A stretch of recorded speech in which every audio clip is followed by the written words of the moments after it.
Аптеки Казахстана накручивают цены на лекарства до 200%.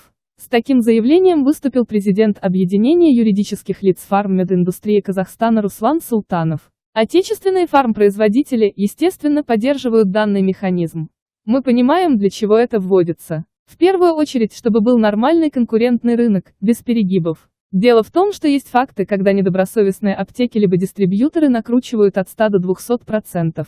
Сказал Султанов в ходе круглого стола на тему «Планируемые изменения в законодательстве по вопросам регулирования цен на лекарства и медизделия». Поэтому, по его мнению, в настоящее время важно разработать методологию формирования цены. Здесь важно быть транспарентным и простым, чтобы ни у предпринимателей, ни у госорганов, ни у проверяющих завтра не было вопросов о том, откуда, какие цены берутся. Это очень важный момент.